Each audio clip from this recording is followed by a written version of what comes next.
Half of them will regret not listening. There's lads sat in jail now that have heard me screaming this for years.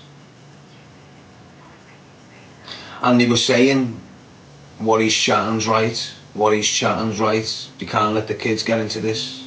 Instead of listening and saying, hang on, this could be a little warning for me. You know, that's the way the world works, mate. You are given warnings in weird places. You're given legs up in your life, but you're just not hearing it. Do you understand what I'm saying? We all get them. You look back and you go, right, that was an opportunity, that was an opportunity, that was an opportunity. I should have listened to him, It all comes, mate. You need to, when you ask your parents, they'll tell you that. Why? Because they've lived it. They've made all the mistakes. If you're not listening to your parents, it's because they fell up off their mistakes. That's why you're not listening to them. You've just lost all respect for them.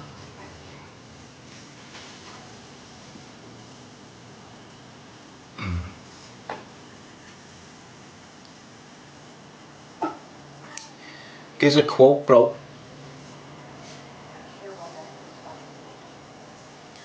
To be honest, I don't even know what a quote is.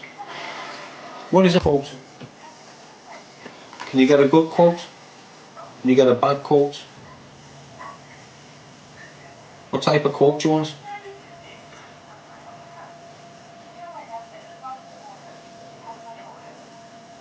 Good shout, mate. Choose a life, not a knife, it's not a quote.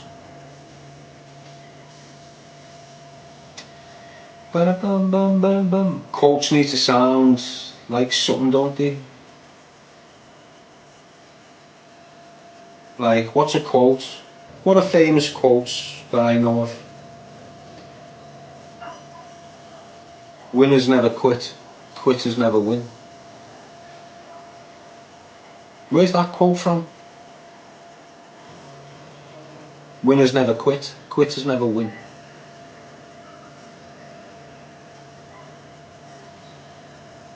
Emma says, this too shall pass. World ain't all sunshine and rainbows. Stop and Rocky. This is another mad thing that he's all seem to be doing. He's all seem to be following fictional characters, like real. So basically, I can be a film producer from the 40s and say there was this man. His name was Darren G, and he was boxing, and he had 110 fights in 4 days, and then you make Darren G1, and everyone loves it, and then you make 2, 3, 4, 5. Darren G's now 80, and you're getting a 7. And then you all grow up buying Rocky pictures, and you all end up in dressing like Darren G, and he's in fiction. Understand what I mean? You had girls thinking the dolls years ago. Honest to God. Barbie doll came out,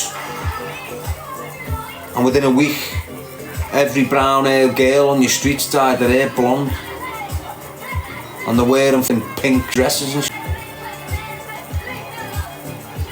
Do you understand what I mean? It's like people are trying to impersonate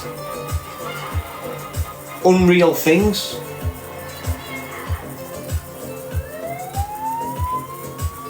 And like everything I said before, it snowballs and then crashes.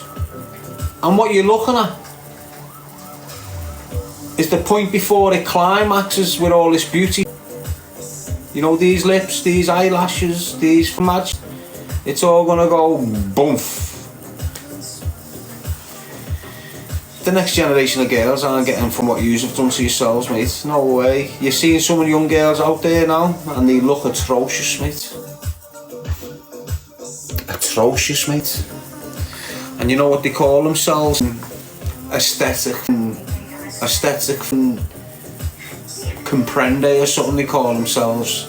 and they'll have a little profile picture with a cartoon of some woman with a big syringe, thinking, wow, what are you doing, hitting up in the arse? It's scary, isn't it? Some of them are 19 and they spend all day piecing bodies and wiping away blood. What the fuck? How's this? This isn't good, this, you know. I don't know. You call it beauty? Go on for yourselves, mate. That's not beauty. That's not beauty, that. I don't give a what you think you look like, girl. I'm not hating on you. You've done what you've done. It makes you feel nice, makes you feel good. But trust me, you're not beautiful.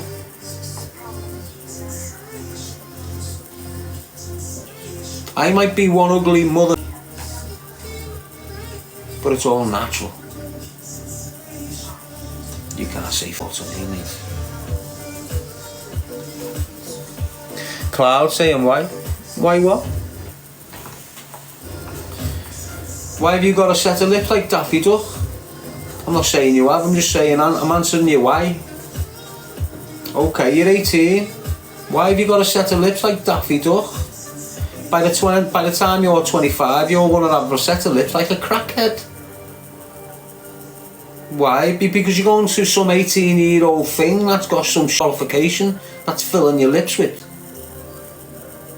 So when you reach 25, them lips of yours that are all flumptuous and, you know, unkissable, you won't be able to smile with us at the age 25. Why? It'll look like you've been going to sleep with a pencil in your mouth. It looks like you've been smoking a crack pipe all your life. Look at the girls out there now, and look what's going on with the top lip. They're getting a crevice here.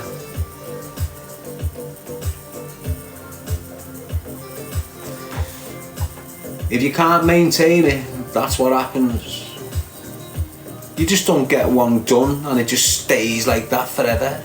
You know, it starts sagging, starts looking scatty, makes you slobber a little bit, doesn't it? Half of these girls can't hold their own spitting, mate.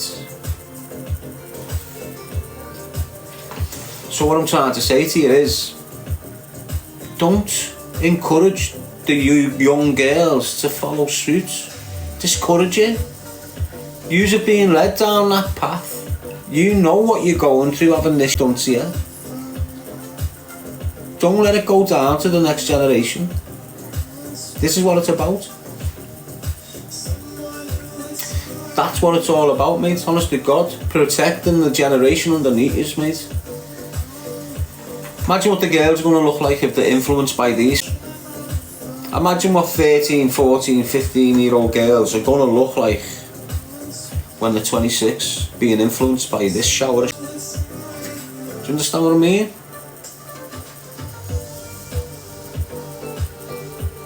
And that's the way it is, basically.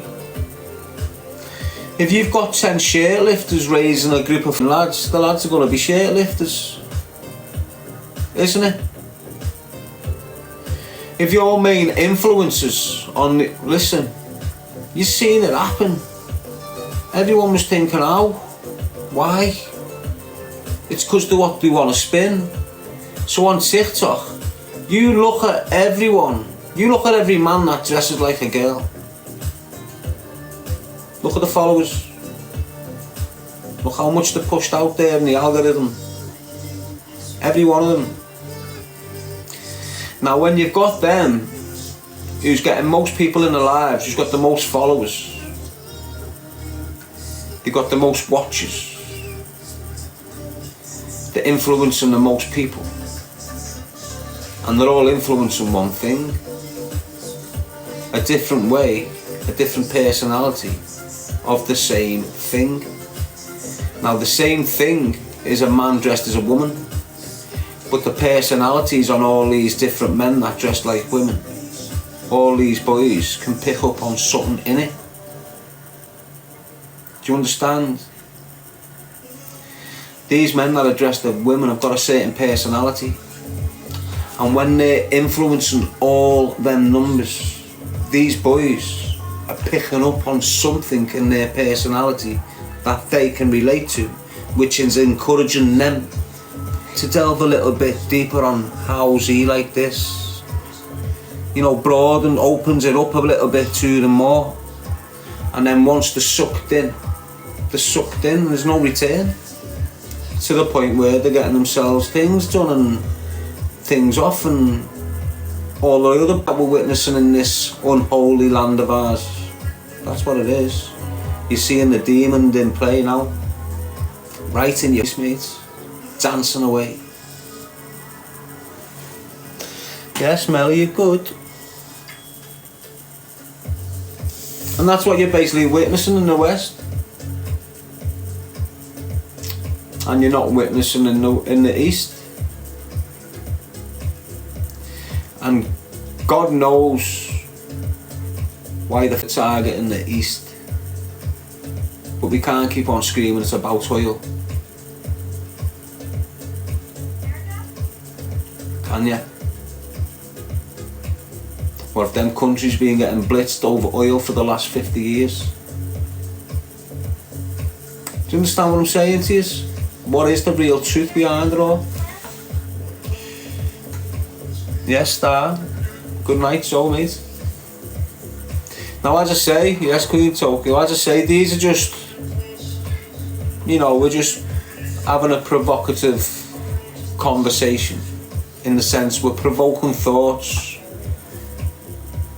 We're opening up the mind and thinking about never thought about. Do you understand what I mean? So it's different, isn't it? I could sit here and just Ahmad probably will end up doing that in a few months. This is what it does to you. It ruins your mental health, doesn't it? Borat, Sully72 saying money and power. Zeno saying genocide in Gaza.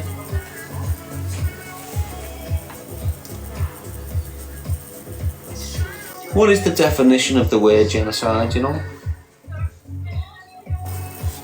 Like, I've got the basic idea of what it is, but what is it?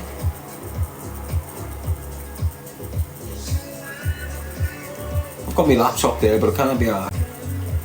I'm chilled, I've got my feet up, I'm in a comfy chair, some film on the telly, some music on in the background, draft coming through my window. My hat's doing my head in, but I can't take it off. Everything seems, you know, but in the middle of all this, I feel relaxed. So it is what it is. Happy days. If you're sat there now stressed, you're a knobhead. If you're not in jail, you know what I used to do over birds? Ruin my life. If you're sat there with your head up your arse over a bird, pack it in, lad. I know it's hard to understand. I know it's difficult to peel yourself away from it. But you've got to. Why? Because you're making an utter cunt of yourself. You're making a cunt of yourself, lad. Bail it. Get over it. Move on.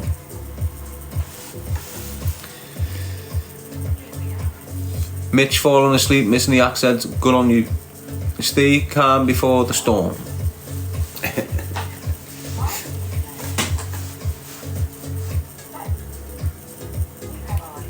You think that, but it's always the calm after the storm what's dangerous. The storm comes and goes, doesn't it? The calmness doesn't. The calmness is there before it arrives. And the calmness is there when it goes. And right through it, it's there. You just don't see it. You can be calm through the worst of things in your life, mate, and that's what it's about, basically. It's about being able to control your emotions in the scariest, most exhilarating situations. So you know when you get to like, you know when you go on a fair ride, like your first ever fair ride, and you go up and you go, ah! you go down and you go, wee! And half the time you don't know what you're doing, you're just reacting. Rah! But if you go over again and again and again and again and again and again, you can basically use your phone on it as you're on it. Because you're controlling it. Understand? If you can't control your emotions, you're not really going to have a good life. Like a lot of us develop anger because we're raised in a household where there's angry outbursts. And just because your kids aren't seeing the physicality of the torment, the vocal, the communicating verbally, aggressively, violently, has more of an impact on the kid's behaviour. You mightn't be out there to put this up your kids, but trust me, your kids are shells, mate, when you're screaming at the top of your voice. We used to run upstairs and hide under the bed when our dad kicked in, because we knew what was coming after. Do you know what I mean? And it was that made us, you know, it was satisfying and relieving once we'd had to hide. Do you understand what I mean? We could just turn over there and get our head down and rock to sleep. That's what we used to do, rock to sleep. So,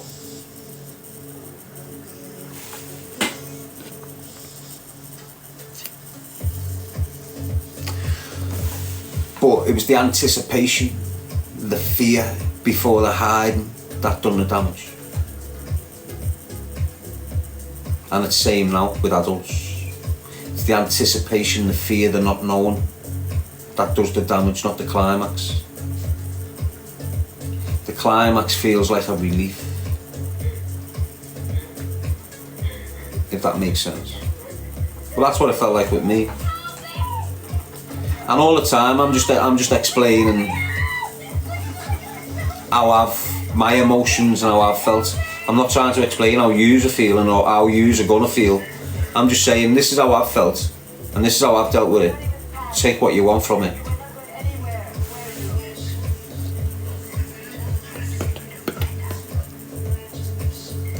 Train your mind to be stronger than your emotions.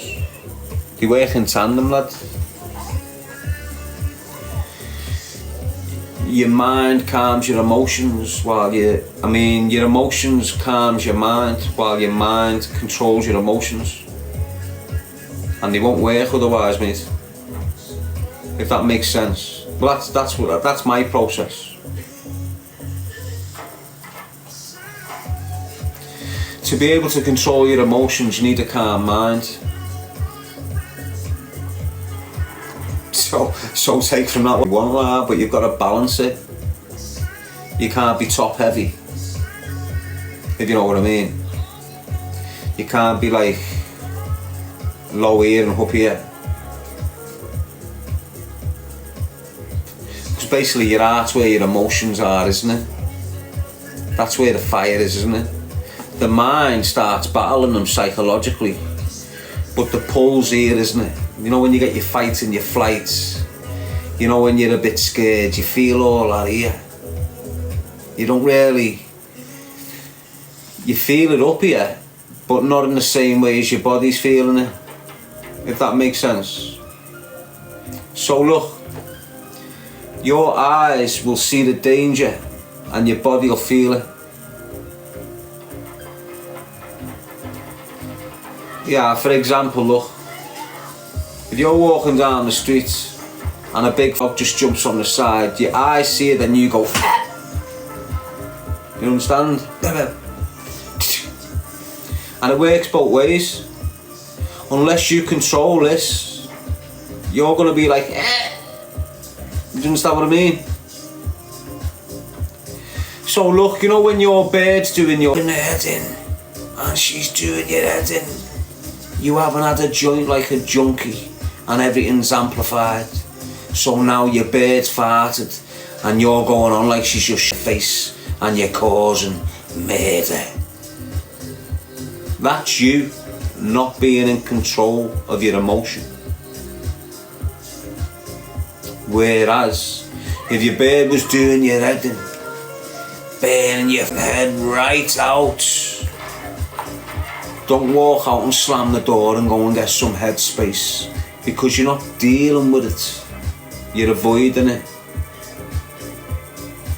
Stay there, battle your reaction, battle your next move. Don't react the way you normally do, contain it. Smile in the face of adversity, regardless of who it is. Do you understand what I mean? And once you get to that point, once you get to that level, that's when you're mastering yourself. You master yourself by controlling all your emotions.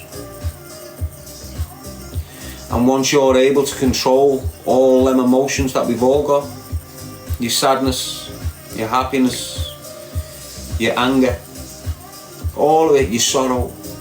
Do you understand what I'm saying? Your grief. These all tap into the emotional process. And if you can conquer them, you've mastered yourself. And once you've mastered yourself internally, guess what happens? Have a guess what happens? You all know anyway, he's half stupid, you probably just don't know how to explain it the way I am. He's saying peace. Once you've mastered the internal world, the external world will fall into place. You won't have to do nothing. The external world will give you everything you need to maintain that peace and that control in your life. When you're going through it, it won't give you fun. You know, you've got to go through the process and it's difficult. I haven't got through it. That's why I'm poor, materialistically. But I'm a billionaire in here. You know, I'm a proper rich man in here, me mate. Richer than the majority of you. You might have your car, you might have your telly, you might have your watch, but what I've got in here is 10 times more valuable than any of that. And you haven't got none of this. And that's what I'm saying. If you can be content in life with just being good, you don't need all, you're not wanting nothing, you know. You need to be grateful for what you've got instead of hating on what you haven't got. Does that make sense? Gratitude. You don't bat an eyelid at that woman in a wheelchair. You don't even consider the fact that she's lost her legs. Why? Because you've got yours. You don't bat an eyelid at that kid walking down the street with a white thing in his hand, trying to find where he's going. You don't give a shit. Don't even consider him. If you are, it's because he's in your way. Why aren't you considering him?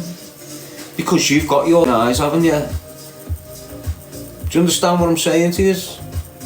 You need to be grateful for the toes you've got on your feet, mate.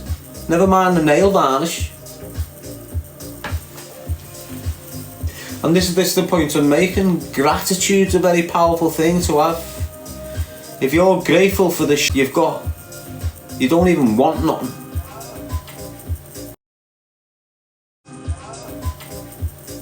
You don't even want nothing.